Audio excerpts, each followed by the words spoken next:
ठीक है। Hello students, आज हम स्टार्ट करने वाले हैं image formation by convex mirror. इससे पहले वीडियो में हमने देखा था कॉन्केव मिरर के थ्रू इमेज, कॉन्केव मिरर को हमने 6 अलग अलग पोजीशंस पे रखा था हमारे ऑब्जेक्ट को, और हमने अलग अलग जो है वो उससे इमेजेस ड्रॉ की थी। सेम वही प्रोसीजर हम रिपीट करेंगे कॉन्वेक्स मिरर में, और 6 अलग अलग पोजीशंस पे हम उस मिरर्स के थ्रू जो इमेज है वो कैसी फॉर्मेशन होती है वो हम देखेंगे। तो सबसे पहले हम जो है अपने ऑब्जेक्ट को कहाँ रखेंगे, इन्फिनिटी पे। ठीक है,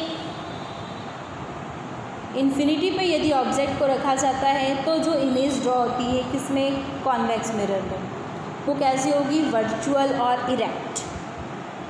ठीक है, बिल्कुल सीधी इमेज और जो कि इजीली विजिबल होती है वो इमेज हमें दिखाई देगी, बट वो रियल इमेज नहीं होगी। इमेज फॉर्मेशन कहाँ होगी, बिहाइंड द मिरर, मिरर के पीछे। ये देखिए इस ड्रॉ में दिखाई दे रहा है, ये ऑब्जेक्ट है हमारा, इसको हमने इन्फिनिटी पे रखा हुआ है।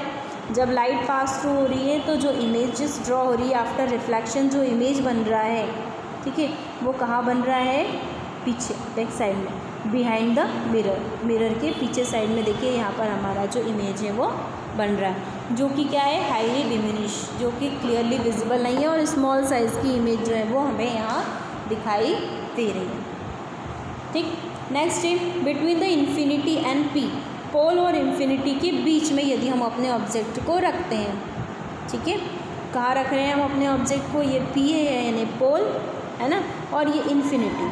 ठीक है, इन्फिनिटी और पोल के बीच में यदि हमने जो है अपना ऑब्जेक्ट को रखा है तो जो इमेजेस ड्रॉ हो रही हैं वो वर्चुअल इरेक्ट। जैसे कॉन्केव मिरर में आप लोगों को बोला गया था, याद रखना, हमेशा जो इमेजेस बनेगी वो रियल और इन्वर्टेड बनेगी।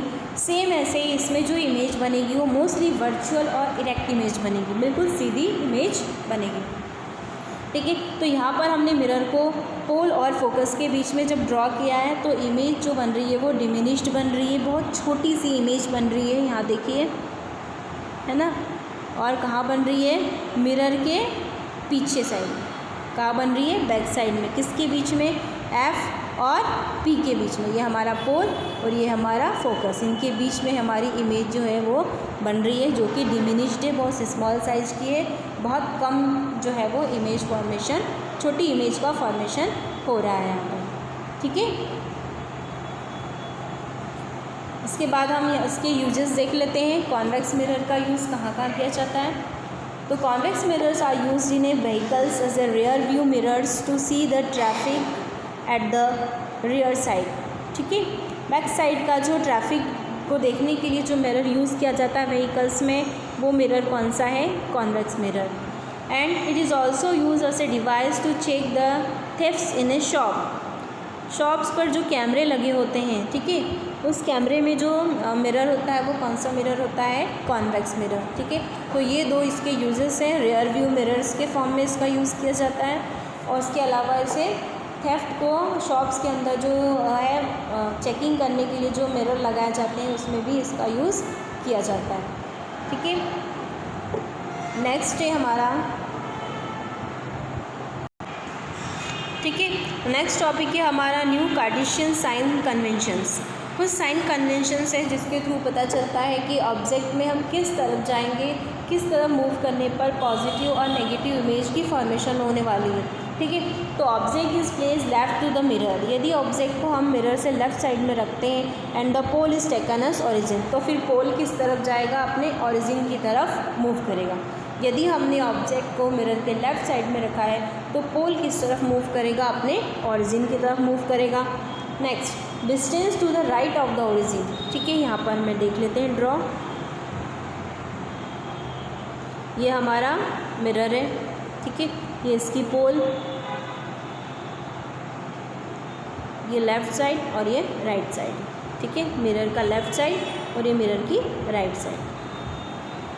ठीक, तो यदि हमने ऑब्जेक्ट को हम मिरर के लेफ़्ट साइड में रखा है, ठीक है, तो पोल किस तरफ मूव करेगा, अपने ओरिजिन की तरफ। ठीक है, same distance to the right of the origin positive as positive while that to the left side is negative. ये जो हमारी एक्स एक्सिस है, ये वाली एक्स एक्सिस है और ये वाई एक्सिस है। ठीक है, समझ में आया? ये हमारी क्या है, एक्स एक्सिस और ये हमारी वाई एक्सिस, ये एक्स एक्सिस और ये वाई। ठीक, तो जब हम मिरर से राइट साइड की तरफ चलेंगे तो इमेज जो है वो पॉजिटिव बनती जाएगी। यदि हमने राइट साइड पर जा रहे हैं, ओरिजिन, ये ओरिजिन प्लेस है, ठीक है, इससे राइट साइड में यदि मूव करते हैं तो पॉजिटिव इमेज बनती है, लेकिन लेफ़्ट साइड मूव करने पर नेगेटिव इमेज का फॉर्मेशन होता है। सेम ऐसे ही distance above the principal axis is positive while below negative. यदि हम वाई एक्सिस की बात करें, ठीक है, तो वाई एक्सिस पे ये जो प्रिंसिपल एक्सिस है, इससे यदि हम ऊपर की साइड जाते हैं, ऊपर जाने पर जो है वो पॉजिटिव इमेज बनेगी और नीचे आने पर ये साइन कैसा हो जाएगा, नेगेटिव। क्लियर है सभी को? इजी सी बात है। यदि हम मिरर के, ये हमारा मिरर है ना, इसके यदि ये लेफ़्ट साइड, ये राइट साइड पर मूव करते हैं तो पॉजिटिव साइन होता है और यदि लेफ़्ट साइड मूव करते हैं तो नेगेटिव साइन। सेम ऐसे ही यदि ये जो हमारा प्रिंसिपल एक्सिस है, इसके ऊपर की तरफ वाई एक्सिस पे यदि ऊपर जाते हैं तो ये पॉजिटिव साइन और यदि वाई एक्सिस पे नीचे जाते हैं तो यहाँ पर नेगेटिव साइन का फॉर्मेशन होता है। समझ में आ गया? तो ये कुछ साइंस है जिसके थ्रू पता चलता है कि इमेज फॉर्मेशन कौन सी डायरेक्शन में हो रहा है और पॉजिटिव है या नेगेटिव फॉर्मेशन हो रही है।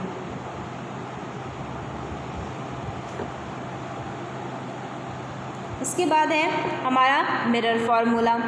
इसमें जो है आपकी एनसीईआरटी की बुक्स में मिरर फार्मूला को डिटेल में नहीं समझाया है, केवल आपको फार्मूला पूछा गया है, इसलिए यहाँ पर हम जो है केवल फार्मूले ही आपको बताएंगे।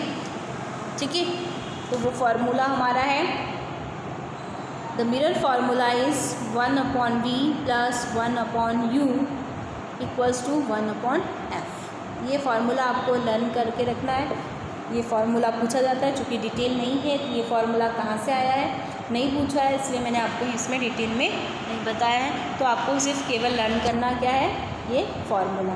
ठीक है, जिसमें u क्या है, ऑब्जेक्ट का डिस्टेंस, ठीक है, v क्या है, इमेज का डिस्टेंस, एंड f जो है वो हमारी फोकल लेंथ है।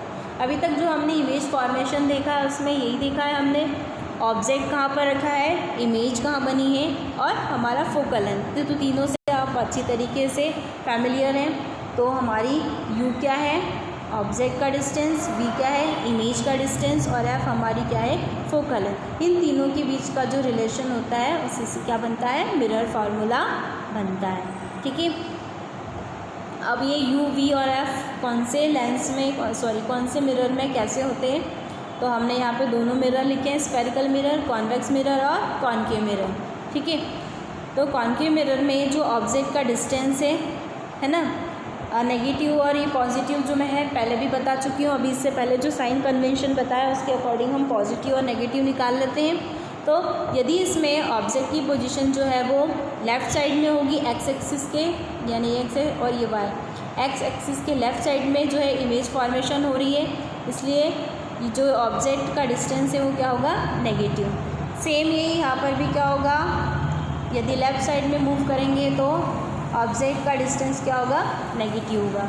ठीक, फिर हम बात करें इमेज का डिस्टेंस यानी v की, तो कॉन्वेक्स मिरर में जो v है, इमेज फॉर्मेशन है, वो हमेशा राइट साइड में बनती है ना, यानी कि मिरर के पीछे साइड में बनती है, तो पीछे वाला साइड तो राइट साइड हुआ, तो हमेशा जो इमेज का डिस्टेंस होगा वो पॉजिटिव होगा।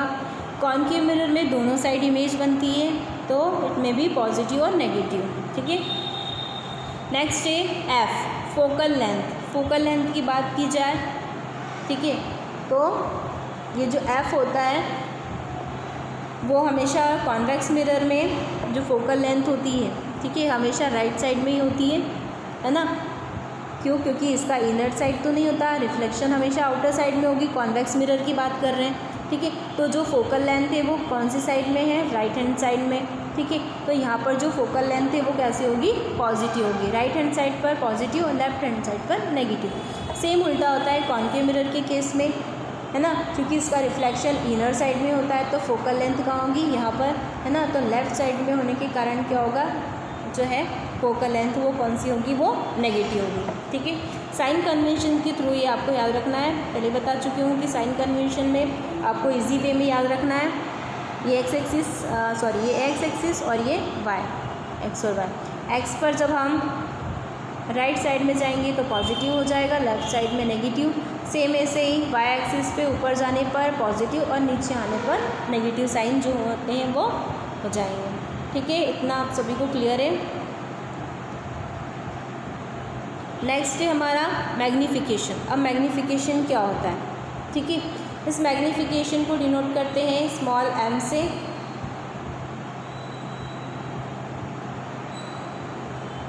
ठीक है, इससे डिनोट करते हैं इसको स्मॉल m से। ये होता क्या है? Height of image upon height of object, height of object और हाइट ऑफ इमेज। ठीक है, इमेज डिस्टेंस अपॉन में ऑब्जेक्ट का डिस्टेंस कितना है। ठीक है, उन दोनों से हम क्या फाइंड आउट करते हैं? मैग्नीफिकेशन, जो कि वर्चुअल इमेज के लिए क्या होता है? पॉजिटिव होता है, रियल इमेज के लिए नेगेटिव। ठीक है, ठीक है, तो इस मैग्नीफिकेशन को फाइंड आउट कैसे करते हैं? H1 यानी कि हाइट ऑफ ऑब्जेक्ट अपॉन में हाइट ऑफ इमेज। ठीक है, इन दोनों को डिवाइड करने से जो है हमारा जो है मैग्नीफिकेशन आ जाता है। ठीक है, तो इससे पहले साइन कन्वेंशन में बता चुकी हूँ। मिरर फार्मूला में हमने देखा ऑब्जेक्ट का जो डिस्टेंस है उसको U से डिनोट करते हैं और इमेज का जो डिस्टेंस है उसको V से डिनोट करते हैं। तो हमारा जो मैग्नीफिकेशन है वो क्या हो जाएगा? हमारा V upon U, image upon U। ठीक है, इमेज का डिस्टेंस अपॉन में ऑब्जेक्ट का डिस्टेंस। तो वर्चुअल इमेज के केस में क्या होता है कि जो हमारा मैग्नीफिकेशन होता है वो कैसा होता है? पॉजिटिव होता है। कैसा होगा? पॉजिटिव। बट रियल इमेज के केस में हमारा m क्या होता है? नेगेटिव होता है। रियल इमेज कहाँ बनती है? हमेशा जो है वो कॉनकेव मिरर में रियल इमेज बनती है और वर्चुअल इमेज जो है वो कॉन्वेक्स मिरर में बनती है। तो m जो होता है मैग्नीफिकेशन वो हमेशा इसमें नेगेटिव होगा। क्यों? क्योंकि जो इमेज बनेगी वो रियल के साथ साथ इन्वर्टेड इमेज बनेगी, उल्टी इमेज बनेगी और वो है लेफ़्ट साइड में बनेगी, इसलिए ये m हमारा क्या होगा? नेगेटिव होगा। वर्चुअल इमेज जो है वो हमेशा इरेक्ट बनती है, इस तरफ बनती है और सीधी बनती है ना, और हमारे राइट साइड में बनने के कारण वो हमेशा क्या होगी? पॉजिटिव होगी। ठीक है, if m is greater than 1, यदि मैग्नीफिकेशन जो है 1 से बड़ा है, ठीक है, तो इमेज क्या होगा? Image is bigger than the object. तो ऑब्जेक्ट जो इमेज बनेगी वो अपने ऑब्जेक्ट से बड़ी साइज़ में बनेगी। ठीक है, यदि मैग्नीफिकेशन 1 से बड़ा हो तो। यदि m इक्वल्स टू 1, यदि मैग्नीफिकेशन 1 के इक्वल होगा तो इमेज जो होगी वो ऑब्जेक्ट के सेम साइज़ में बनेगी। Image of the same size as the object, जितनी बड़ी ऑब्जेक्ट है उतना ही बड़ा हमको इमेज मिलेगा जब m इक्वल्स टू 1 होगा।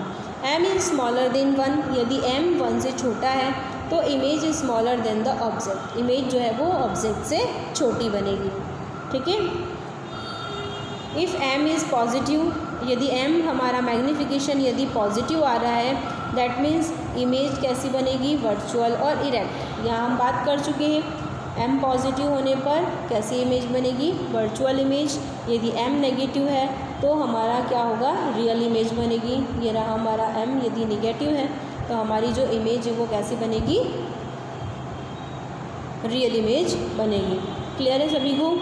यदि वर्चुअल इमेज है तो हमारा जो m है वो पॉजिटिव होगा। कैसे होगा पॉजिटिव? ये मैं बता चुकी हूँ। कॉन्वेक्स लेंस में हमेशा क्या होता है? वर्चुअल इमेज बनती है ना, और वो इमेज कहाँ बनती है? इस तरफ से मिरर के पीछे साइड में, और ये पार्ट कौन सा है? राइट हैंड साइड है। यहाँ पर हमेशा साइन कन्वेंशन कैसा होता है? पॉजिटिव होता है, तो हमारा m क्या होगा? पॉजिटिव होगा। सेम ऐसे रियल इमेज किस में बनती है? कॉनकेव मिरर में। ठीक है, जो कि कहाँ बनती है? इस तरफ ये हमारा कॉनकेव मिरर, यहाँ इमेज बनती है। ठीक है, और ये कौन सी साइड है? लेफ्ट हैंड साइड, जहाँ की साइन कन्वेंशन नेगेटिव होता है, इसलिए हमारा मैग्नीफिकेशन क्या होगा? नेगेटिव होगा। तो आप लोगों को ये समझ में आ गया। यदि m पॉजिटिव है तो इमेज हमारी वर्चुअल इरेक्ट बनेगी, यदि m नेगेटिव है तो इमेज जो है वो रियल और इन्वर्टेड इमेज हमें मिलेगी। ठीक है, तो यहाँ पर मैग्नीफिकेशन आप लोगों को क्लियर है? मैग्नीफिकेशन क्या होता है? नेक्स्ट और इम्पॉर्टेंट टॉपिक जो है वो हमारा इस चैप्टर का है रिफ्रैक्शन ऑफ लाइट। ठीक है। इससे पहले वीडियो में मैं बता चुकी हूँ रिफ्लेक्शन ऑफ लाइट। तो लाइट हमारे चैप्टर का ही नाम है, लाइट रिफ्लेक्शन एंड रिफ्रैक्शन, जिसमें से हमने रिफ्लेक्शन पढ़ लिया है। अब हम स्टार्ट करेंगे हमारा रिफ्रैक्शन ऑफ लाइट, ठीक है। इसकी डेफिनेशन देख लेते हैं। The phenomena of bending of light when it travels from one medium to another is called refraction, ठीक है। रिफ्लेक्शन में क्या हो रहा था, बाउंसिंग ऑफ लाइट, लाइट जो है वो बाउंस कर रही थी, बाउंसिंग बैक ऑफ लाइट क्या था, रिफ्लेक्शन। बट रिफ्रैक्शन में क्या हो रहा है यहाँ पर कि जो हमारी रे ऑफ लाइट है ना, जब एक मीडियम से दूसरे मीडियम में ट्रेवल करती है तो वो बैंड हो जाती है, इसे कहते हैं रिफ्रैक्शन ऑफ लाइट, ठीक है। सपोज एग्जाम्पल देख देती हूँ। ये हमने वाटर है, ये हमारे बीकर में वाटर है, ठीक है। रे ऑफ लाइट यहाँ से जो आ रही है, ठीक है, ray of light travel from one medium to another. ये यहाँ पे सपोज मान लीजिए एयर है और ये अंदर क्या है, वाटर है। जब एयर से वाटर में एंटर करती है, यानी कि एक मीडियम से दूसरे मीडियम में जब वो ट्रेवल कर रही होती है, ठीक है, तो बेंडिंग ऑफ लाइट यहाँ से आई और यहाँ जाके इसका जो लाइट है वो बैंड हो जाएगी अंदर जाके, इस मीडियम में दूसरे मीडियम में एंटर करते ही क्या हो जाएगा, ये बैंड हो जाएगा, ठीक है। तो यहाँ पर आकर के लाइट क्या हो गई, बैंड हो गई। क्लियर समझ में आया। The phenomena of bending of light when it travel from one medium to another medium. यहाँ पे मैंने एग्जांपल बताया है, ये बाहर क्या है, एयर, और एयर से कहाँ एंटर कर रही है, वाटर में, ठीक है। When light travel from one medium to another medium, ठीक है। बैंड हो जाना लाइट का एक मीडियम से दूसरे मीडियम में एंटर करने के बाद जो बैंड हो जाता है, इस फिनोमेना को कहते हैं रिफ्रैक्शन ऑफ लाइट। क्लियर है, समझ में आ गया सभी को। इसके भी एक लॉ है, same as it is a law of reflection के भी जो हमने लॉ पढ़े थे, 2 लॉ, वैसे ही इसके भी लॉ हैं। तो law of reflection of light, first law है इसका, the incident ray, the normal and the refracted ray are law in the same plane. वही है, जो इंसिडेंट रे है, नॉर्मल है, और जो रिफ्रैक्टेड रे होती है वो एक ही पॉइंट पर होती है। यहाँ पे मैंने एग्जांपल बताया था, ये रे ऑफ लाइट आई, ठीक है, जब ये दूसरे मीडियम में एंटर करती है तो उसी पॉइंट पर आकर के क्या हो जाएगी, बेंड डाउन हो जाएगी, बेंड हो जाएगी। समझ में आ गया। तो ये हमारा इंसिडेंट लाइट हो गया, आई, ये हमारा रिफ्रैक्टेड है ना, और ये हमारी जो बीच वाला पॉइंट है हमारा नॉर्मल हो गया, ठीक है। तो इंसिडेंट रे यानी ये वाली रे, नॉर्मल यानी सेंटर वाला पॉइंट, एंड रिफ्रैक्टेड रे जो रिफ्रैक्ट हो गई, जो बैंड हो गई, वो रे, तीनों एक ही पॉइंट पर यहाँ पर होते हैं। क्लियर है। S I equals to S R, sine R equals to R, angle of incidence और angle of refraction is equal, हमेशा कांस्टेंट होते हैं एक दूसरे के लिए। एंगल ऑफ इंसिडेंस और आर क्या है, एंगल ऑफ रिफ्लेक्शन, ठीक है। उस कांस्टेंट को कहते हैं रिफ्रैक्टिव इंडेक्स। क्या कहा जाता है उस कांस्टेंट को, रिफ्रैक्टिव इंडेक्स, ठीक है। दोनों आकर के क्या हो जाते हैं, कांस्टेंट हो जाते हैं, उसे कहा जाता है रिफ्रैक्टिव इंडेक्स। तो क्लियर है आपको refraction of light. The phenomena of bending of light when it travels from one medium to another is called refraction, ठीक है। एक मीडियम से दूसरे मीडियम में जब लाइट ट्रेवल करती है तो लाइट जो है वो बेंड हो जाती है, झुक जाती है, उस फिनोमेना को कहते हैं रिफ्रैक्शन ऑफ लाइट, ठीक है। अब नेक्स्ट है हमारा what do you mean by refractive index. ये रिफ्रैक्टिव इंडेक्स क्या होता है, तो इसकी डेफिनेशन देखते हैं। Refractive index of a medium gives an indication of light bending ability to that medium. एक ऐसा मीडियम होता है रिफ्रैक्टिव इंडेक्स जो कि इंडिकेट करता है किस चीज़ के लिए, जो लाइट बेंड हुई है वो किस मीडियम में हुई है, उसकी बेंडिंग एबिलिटी कितनी है। समझ में आया। जैसे मैंने कहा था एयर से आकर के वाटर में एंटर करती है, ठीक है, तो इनका एक पर्टिकुलर रिफ्रैक्टिव इंडेक्स होता है कि यहाँ पर इस मीडियम से दूसरे मीडियम में आने पर उसकी बेंडिंग एबिलिटी क्या है, वो क्या कौन बताता है, रिफ्रैक्टिव इंडेक्स। किसी मीडियम में लाइट आकर के इजीली फटाफट से बेंड हो जाती है, बट किसी मीडियम में जो है वो थोड़ी सी बेंड हो पाती है, तो ये डिपेंड करता है, ये इंडिकेट कौन करता है, रिफ्रैक्टिव इंडेक्स, ठीक है। तो रिफ्रैक्टिव इंडेक्स क्या है, the refractive index of a medium gives an indication, क्या करता है, इंडिकेट करता है लाइट की बेंडिंग एबिलिटी, उस मीडियम में लाइट की बेंडिंग एबिलिटी कितनी है और क्या है। ठीक है, फॉर एग्जाम्पल से speed of light in medium 1 और लाइट इन मीडियम 2, जब लाइट एक मीडियम से दूसरे मीडियम में ट्रेवल कर रही है तो उसकी बेंडिंग कैपेसिटी क्या है, क्या एबिलिटी है। हो सकता है एयर में बहुत तेज़ी से मूव कर पा रही है, बस वाटर में बेंड होने पे उसको थोड़ा सा प्रॉब्लम हो रहा है, इजीली बेंड नहीं हो पा रही है। ठीक है, तो वो जो बेंडिंग एबिलिटी है उसको कौन डिनोट करता है, रिफ्रैक्टिव इंडेक्स के थ्रू हम पता कर सकते हैं कि उसकी बेंडिंग एबिलिटी क्या है। ठीक है, तो सपोज फर्स्ट मीडियम में जो होगी ज़रूरी नहीं है कि बेंड होते समय दूसरे मीडियम में भी उतनी एबिलिटी हो। ठीक है, तो इस तरीके से हम लिखते हैं लाइट में मीडियम फर्स्ट में 1, मीडियम सेकेंड में 2, तो इसको हम V1 V2 से डिनोट कर सकते हैं। सेम ऐसे ही speed of light in medium 2 और मीडियम 1, जब 2 से 1 में आ रही है तो उसकी एबिलिटी में क्या चेंजेस है। Then speed of light in air और speed of light in medium में, ठीक है, एयर में कितना है और एयर से जब वो अंदर बेंड हो रही है तो उस समय उसका रिफ्रैक्टिव इंडेक्स कितना है, उसकी एबिलिटी जो है बेंड होने की वो कितनी है। क्लियर हुआ, आप लोगों को समझ में आ गया क्या है रिफ्रैक्टिव इंडेक्स, जो क्या बताती है, क्या इंडिकेट करती है, उसकी ट्रैवलिंग कैपेसिटी, जो रे ऑफ लाइट है वो कितनी है, भले वो कितनी इजीली मूव कर पा रही है एक मीडियम से दूसरे मीडियम में, वो फास्ट मूव कर रही है या स्लो मूव कर रही है, वो उसकी बेंडिंग एबिलिटी क्या है, वो हम किससे फाइंड आउट करते हैं, रिफ्रैक्टिव इंडेक्स से। Where N21 is the refractive index of medium 2 with respect to the medium 1। ठीक है, हो सकता है सेकेंड वाले मीडियम में रिफ्रैक्टिव इंडेक्स ज़्यादा हो या फर्स्ट वाले में कम हो, फर्स्ट वाले में ज़्यादा हो या सेकेंड वाले में कम हो। तो ये जो है रिफ्रैक्टिव इंडेक्स के थ्रू हम उसकी जो एबिलिटी है मूव करने की वो हम समझ सकते हैं। ठीक है, तो यहाँ पर आप लोगों को क्लियर हुआ रिफ्रैक्टिव इंडेक्स क्या है। तो यहाँ पर कुछ सब्सटेंसेस, ठीक है, मटेरियल का मीडियम है जिसका इन रिफ्रैक्टिव इंडेक्स यहाँ पर दिया हुआ है। ठीक है, कि किसकी कितनी मीडियम कितना किसका रिफ्रैक्टिव इंडेक्स होता है जिसके थ्रू वो मूव करती है। तो यहाँ पर सबसे पहले एयर का है, सबसे ज़्यादा रिफ्रैक्टिव इंडेक्स किसका होता है, एयर का। देन आइस है, वाटर का रिफ्रैक्टिव इंडेक्स अल्कोहल, कैरोसिन, टारपिन ऑयल, बेंजीन, ग्लास। ठीक है, तो ये यहाँ पर क्या बताएं, आपको ये सब लर्न करना होते हैं कि किसका रिफ्रैक्टिव इंडेक्स कितना है, तो रे ऑफ लाइट उतनी इजीली उसमें बेंड हो सकती है, उस मीडियम से एक मीडियम से दूसरे मीडियम में उतनी इजीली क्या हो पाएगी, ट्रेवल हो पाती है। ठीक है, तो इस वीडियो में हम इतना ही, इसके आगे का हम पढ़ने वाले हैं लेंस, जो कि हम अब अपने नेक्स्ट वीडियो में स्टार्ट करेंगे। ठीक है।